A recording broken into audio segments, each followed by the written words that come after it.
Welcome back to the news, everyone. Today it is one of those days where we jump into a development disaster. Just recently did Warcraft 3 Reforged, but the hits do not stop. Today it is Ubisoft's Skull and Bones, a story of what happens when you try to make an expansion for Assassin's Creed 4 Black Flag. Very fun game that I enjoyed immensely at the time, but then that expansion turns into a full-blown MMO-like spin-off with the working title of Black Flag Infinite, and later a brand new pirate game called Skull and Bones, just that apparently, quote, nobody knew what the demonetized they were doing. Because you say a demonetizable word in the first 30 seconds of your video, that will happen. Yeah, nice. So already we've got massive scope creep, and nobody knows what the fuck they're doing. Very cool. So this game made a big splash on its, its on-stage reveals, hands-on demo at E3 2017, had a more polished demo after that, and then it disappeared. And this article by Kotaku's Ethan Gash basically dives into why. They have done some digging, found some sources, and they certainly do have a story to tell. I mean, what's kind of wild is, years later, the game is still struggling. A lot of stuff still doesn't make sense, said one former developer. Just polishing at this point would be a waste of time. Speaking of time, time always ticks, and Skull and Bones was originally supposed to launch in late 2018. Then it was sometime in 2019. Then it was sometime after March 2020, which I guess is the most correct one they've had yet. And then it was sometime before March 2022, a bit less correct, and now it's sometime before March 2023. Maybe. 4 big delays in just 3 years. Ubisoft are known for rescheduling things. We all know what happened after Tom Clancy's Ghost Recon Breakpoint came out and was a big shit show, and they basically reevaluated loads of their games after that. But even for Ubisoft, this is a lot of rejigging of their schedule. But up to this point, its development has been marred by just about everything that can go wrong in blockbuster game production. In the team, nobody believed February 2022 for launch, but you can always hope. It's what one dev told Kotaku following the most recent delay, which they announced back there in May. Of course, back there, where execs were scrambling to explain the setback, they said that the production led by their Singapore studio had been advancing well over the last 12 months, and that the additional time will allow the team to deliver on its vision. But the thing is, they may have said that, but Kotaku did speak to 20 current and former developers, and also people with knowledge of the game. It's troubled development, and it all tells a different story. Skull and Bones never had a clear creative vision behind it, suffered from too many managers vying for power, and was plagued by almost annual reboots and mini refreshes, they said. Does that sound like BioWare's Anthem to anyone? Maybe it does. Years into development, basic questions around the core design have not been nailed down, even as ambitions for this would-be games as a service continue to mount within Ubisoft's head Paris office. Of course, that's no surprise. We know that the Assassin's Creed franchise is moving into Assassin's Creed Infinite, which is going to be basically a big platform for all future Assassin's Creed business. But nearly 8 years after first conceived, it has apparently cost over $120 million. That number is ballooning and ballooning as hundreds of devs from other Ubisoft studios come in. And that's the thing with Ubisoft. I mean, you look at Assassin's Creed games and it's like well over 1,000 people involved. 120 million, I mean, that's approaching double what Project Titan, Blizzard's big failed MMO, cost them. Now, Ubisoft devs receive project-based bonuses. Those are often attached to, your big Assassin's Creeds and things, which give you a healthy payout. But unfortunately, Skull and the Bones was so deep losing them money that they had to undergo a financial write-off in order to get their developers any form of payout. Because, of course, if you burn money for 8 years and don't give your devs their bonus, they're going to wander off and go elsewhere. And with all this going on, it is no surprise that one dev says that nobody there wants to admit they fucked up. That basically it's too big to fail, just like the banks in the US, this dev says. If Skull and Bones were at a competitor, it would have been killed 10 times already, said a former dev. So there you go, Another former dev said that Electronic Arts or Take-Two probably wouldn't even have attempted this in the first place. And EA attempted Anthem. Either way, Ubisoft has a big bet on this game, and it's determined to ship it one way or another. And in part, that is because live services are a very important part of their business. But here's what's fun. 3 sources also told Kotaku that a deal with the Singapore government requires it. In addition to hiring a certain number of people at the Singapore studio in exchange for generous subsidies, they said, Ubisoft Singapore also must launch original brand new IP in the next few years. So they have cut some sort of tax and local support deal that basically means Singapore is just like, hey, you gonna cough up? And if you know a little bit about how Singapore is ran, I mean, Singapore is, it doesn't rank mega highly in the whole press freedom thing. You know, the government has a lot of sway over there, so I'm imagining if you are on their wrong side, you're going to get quite a slap. Production has dragged on for years, but many current and former devs say they have little to show. One current dev compared it to BioWare's Anthem, another big multiplayer gas game that looked great in demos but launched as a piece of shit. Some of the core team developing Skull and Bones are hopeful they can still avoid a similar fate, but they're also just incredibly desperate to ship this game and move on to something new. Just having people working for 4 or 5 years on something that doesn't move forward, that destroys anyone, said one former developer. So this is obviously a rough situation, one that's really bad for morale, and you know what, there's a little fun bit in morale coming later because Ubisoft have done some interesting shifting of blame in that regard. Now, in response to this, Ubisoft confirmed to Kotaku that Skull and Bones just passed alpha, and they gave them a statement. And to be fair to Ubisoft, we should talk about their statement. Skull and Bones team are proud of the work they've accomplished in the project since their last update, with production just passing alpha. Excited to share more details when the time is right. That being said, any unfounded speculation about the game or decisions being made only works to demoralize the team, who are working very hard to develop an ambitious new franchise that lives up to the expectations of our players. Over the past year, we've made significant changes to our policies and processes to create a safe and inclusive workspace and empower the teams. That's, of course, referencing all of the stuff that's been going on. Now, it is funny if I just jump way down here, there's some other stuff that our guys pulled up. Yeah, so this is Ubisoft, Ethan Gatch, just saying, Ubisoft responded to our report about low morale by blaming our report for low morale. So that is just kind of funny. I think anyone can see low morale when you have a big project that's been going nowhere for a long time. So to get back to development, let's review Ubisoft's plan, as has been presented here. The idea was simple. Ubisoft Singapore were responsible for developing the sailing tech that people loved in Assassin's Creed Black Flag. They had some recently gained experience in online multiplayer with the ongoing work on Ghost Recon Phantoms. So, easy. Black Flag Infinite would pull that expertise to make a quick turnaround live service game. Quick wee turnaround that would reuse and reskin as much of Black Flag as possible. How'd that turn out? The PS4 and Xbox One had just came out, and in the years ahead, Black Flag's already aging tech would become even more dated. Technology was moving forward, and pretty soon you want better visuals, and then you realize some of your assets don't fit anymore because game assets, production assets, are used for that production. Tech can change. Oh dear, your stuff. I mean, what if you make a full shift over to PBR? Then you have to do a whole bunch of changes, right? And the more and more you start to change, the more parts become obsolete. And when a project drags on for more than a couple of years, your initial assumptions are no longer valid. And that means that you just have this extreme debt of, all the stuff you did in the past. All that time that you sunk in has now, not only is that time wasted, but you got to spend more time to do it again. Just that, oh shit, wait. Times went on, standards have increased, fidelity increases, and suddenly it's actually harder to develop.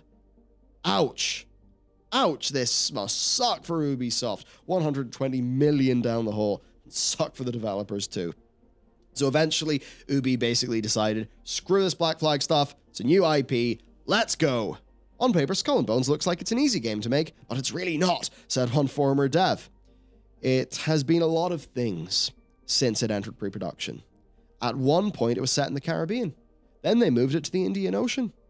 One version was inspired by Sid Meier's Pirates and played out in a fantastical world called Hyperborea through branching multiplayer campaigns that lasted weeks. Another revolved around an elaborate floating base called Libertalia, a cathedral on water, as one dev described it, a mythical pirate colony. You know, all those all sound pretty cool. Would have been nice if they made one of them. Most of these ideas never made it past the prototyping phase, but still managed to take up an increasing amount of the Singapore studio's time as developers reworked designs and concepts for a game whose core premise appeared to change to the wind.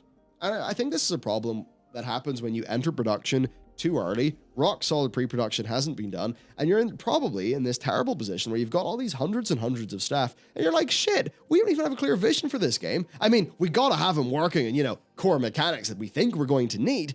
There's not that clear vision, and I think you can see how it ends up, in this crazy bloated budget. Feels like the F-35 of video games in a way. By 2017, the studio tried to rein in its ambitions, just focus in on the ship combat, and it was once again reborn, this time as a session-based shooter modeled after Rainbow Six Siege, but with boats. They showed this off at E3 2017. They did have some grander plans, though. They wanted, quests in a world, not just a monetizable PvP grind. So it returned with PvE free roam called Hunting Grounds in E3 2018. Here, similar to the Division's Dark Zones, players could loot hideouts, fight one another, and work to, fight the AI. So it's interesting, you're sort of seeing this situation where, there's an obvious elephant in the room here by a certain company called Rare. Maybe it's on Game Pass, available, very easily. You can see Ubisoft trying to get a slice of that pie with some of these reboots and rethinks. Obviously, not coming together just yet. Just that this version of the game was also rebooted. But this version of the game would eventually get scrapped too. And by 2019, survival games like Rust and Ark Survival Evolved became Skull and Bones' new guiding stars. In addition to sailing, fighting, and looting, there'd be resource management elements, trading, crafting. There'd be harsher stakes for dying, adding a roguelite edge to the pirate fantasy. It was a particularly messy change in direction, according to 5 current and former developers. The project's existing engine tools were ill-equipped to take players exploring on land for resources, and additional layers of inventory were a pain to implement, they said. But of course, by 2020, the direction changed again. According to 4 current and former devs, the latest build of Skull and Bones is going to be different still, though many remain unsure of what shape the finished game is actually going to take. It's not just that it isn't close to the finish line, it's still not even clear where the finish line is, said one of these developers. I mean, wow, this does feel like too big to fail, doesn't it? The game is still evolving, said a current dev. Everyone knows what an Ubisoft game is supposed to be, and the design simply isn't there yet. Ask 5 different Skull and Bones devs what went wrong, you'll get 10 different answers. Some blame a lack of direction from above, with decisions filtering through too many senior leads and willing to take on, just people not being willing to take on responsibility and things. Others, though, feeling that the project was rushed from the beginning, always settling for the quickest short-term solution to a problem that would inevitably be a big headache later on. Ubisoft Singapore is also new to shipping its own original blockbusters. Some people just think the studio wasn't even ready yet. Others blaming editorial. I like how Ethan puts it. Ubisoft's Eye of Sauron-like creative division housed in its headquarters. Of course, that was a creative division that we covered last year when the big Ubisoft stories came out, where, it's like, does your game appease the great Serge? No? Oh, screw it. Do you want to make that, Arthurian legend-style big game? Oh, well, tough shit. Serge basically thinks it's got to be like Lord of the Rings or you shouldn't bother and doesn't really like that sort of thing anyway. Of course, that Eye of Sauron has since been, I believe, retooled within Ubisoft because they realized it was a pretty bad idea. Things always go wrong during game development, but for Skull and Bones, rarely seem to go right. From the beginning, culture clashes, according to several devs. The people coming from Assassin's Creed were used to top-down decision-making and handcrafting it down to the details. Coming off managing a free-to-play multiplayer game with Ghost Recon Phantoms, though, that team was used to iterating and working horizontally. You know, things that should complement each other, but in practice, added to the chaos. Now then, they're on their third creative director. Vice President of Editorial, Elizabeth Palin from Paris, is there. But just before her, it was another guy. Some said he had great ideas, but a lack of a clear vision that aligned with HQ's ambitions. Before that, it was another guy, a long-time Assassin's Creed producer from Montreal who had little experience designing a multiplayer game. That sounds like a whoops. Each creative director, of course, would shake up the leadership, according to 5 current and former devs. So it basically seems like this thing is just an absolute goddamn disaster. It keeps on getting rebooted, reiterated. People don't exactly know what's going on. Utter chaos. I mean, fundamental questions like, do you play as a pirate or do you play as a boat? Were constantly opened and reopened. I mean, what's going on? According to 3 current and former devs, they lost 6 months on issues like, do you go ashore and explore? They did not have a clear vision of the game, yet all the time and the resources and developers were already allocated to the project. And that just means you have to have those staff doing something, so it's just this constant money-burning march forward. It goes on. Production was moving ahead, designs were regressing. They started asking the whole team for the first 2016 design documents because that's what they wanted to do again, according to one dev. So for them, he's like, we just went full circle, just plus another giant layer of crafting. So an even more complex and troublesome version of the game to make. There was other questions here, like quest structure, character progression, many other things. Is it a big, seamless open world? Is it lots of smaller instance little areas we go to? This stuff was just debated, debate settled, gets reopened later. All chaos. A classic case of mismanagement for 8 years, according to one former dev. Instead of adding layers of value, we kept on running around in a loop.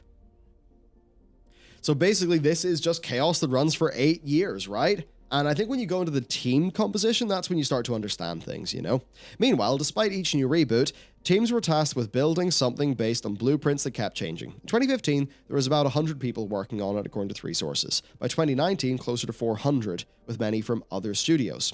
Instead of dropping back down to a small core team of several dozen who could find the fun and hammer out a new vision of the game, hundreds were left to keep working with unclear priorities, never quite sure just how dramatically the scope and direction had actually shifted.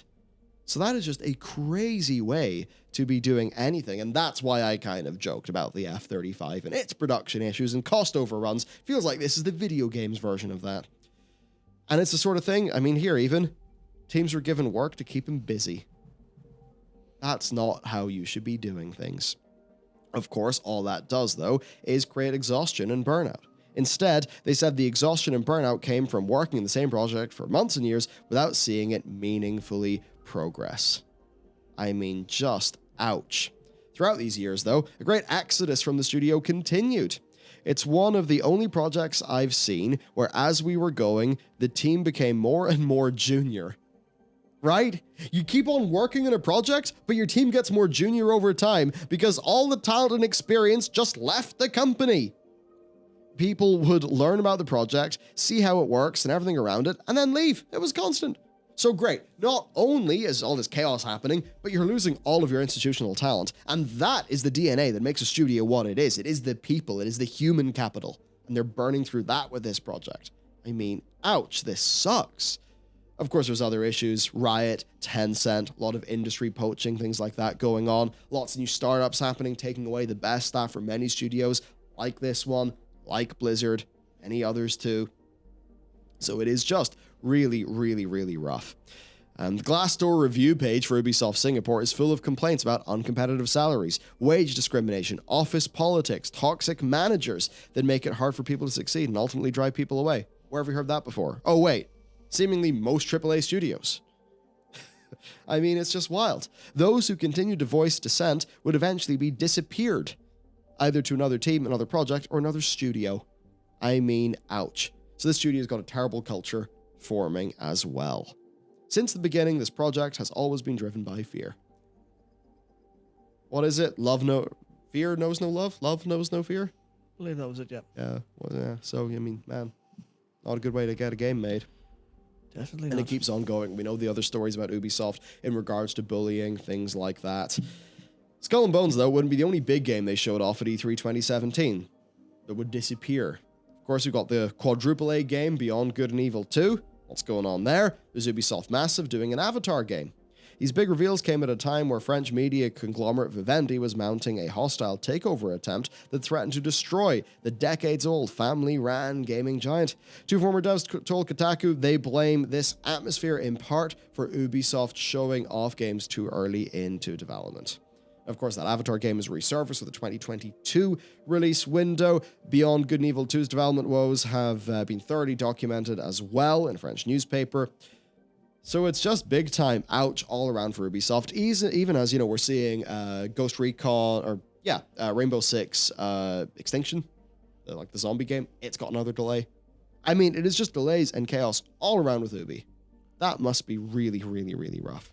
And of course, then this is all tying into their overall new business model, which is, premium games are good. Let's get more live services in, maybe even some free-to-plays. And we think about Assassin's Creed Infinity. Assassin's Creed Infinite even, because it's Halo. Right, no, it's Halo Infinite and Assassin's Creed Infinity. There we go. Lots of infinite video games going on. Rough. What do you think? It's hard to know what to think. Outside of, this is clearly just a perfect storm of mismanagement. Because you can see, obviously, they could probably see it as they were doing it, but had no choice. But the way it's been laid out here by Ethan is just, this is almost a bullet point list of how not to run a game. Seemingly, yes. It's insane how accurate all this stuff is, where, don't bother finishing your pre-production, chase trends instead of trying to set them, keep your people busy instead of, having, basically too large to actually make decisions, never document any of your decision making, so it has to be made over and over again. Like, the list just goes on and on and on. Yeah, it's completely insane. It makes you wonder, what would this game be like in a world where, I was about to say No Man's Sea. That's not the game I'm referencing. But, where that, or, Rust, or these trends. I wouldn't be surprised if it turned out this was a Battle Royale at one stage as well. Like, in a world where there's okay, let's make a vision for the game and make the game, and, blinders on to the external influences, what would that be like instead of all of this flipping and fleeting trends and all of that? Well, I think that's fundamentally the issue, where if they had actually went, okay, what makes a good game? Because, I mean, how long ago was Black Flag out? Forever ago. Ages, and it was a good game. Yeah, so imagine if they'd actually done this quickly instead of throwing all these, it has to be an MMO, it has to have all this multiplayer elements, it has to be so big. Imagine if they just went, you know what? We basically copy-pasted the sailing elements from Black Flag into its own big game. It's got a couple little things, completely reused all the stuff, and it's out. That would have been, it might have only cost them a couple mil, but it probably would have made them a couple of mil in return. And then they would have, not thrown 120 million into the bin for nothing. Many couple of mil, in fairness. This could have been massive. And, I think it's the sort of thing. Ubisoft know the power of creating IP because they create Assassin's Creed as a unique IP, and bam, it's a major pillar of the company. I think they obviously wanted that to happen again with this game, but it's as if the expectation that it would be that big, that it would be perhaps that 10-year game like Anthem. Yeah, that is almost certainly one of the things that crushed it. And I think they maybe thought that in the current environment, if you want to be that big new game, you have to have things that people like. Maybe that at some stages BR elements. Maybe at some stage, well, definitely at some stage that was crafting. So I think it's that thing where they knew what they wanted out of this, but that actually, in a way, was self-defeating and blinded them. Yeah, it seems anyway, because you do wonder how you mismanage like this. I think all the mismanagements kind of, it kind of comes a little bit separately to the purest point, but I also think it's kind of related. Where I think the problem is, and we see it with something else we covered was Warcraft 3 Reforged, where Activision were just like, we can't allocate resources to this little shitty game. This isn't going to be $1 billion product, unlike Diablo 4 and Overwatch 2. It seems to be the same here, where instead of going, a realistic overview for, we're going to do a spin-off of Black Flag and it'll be a little sailing game.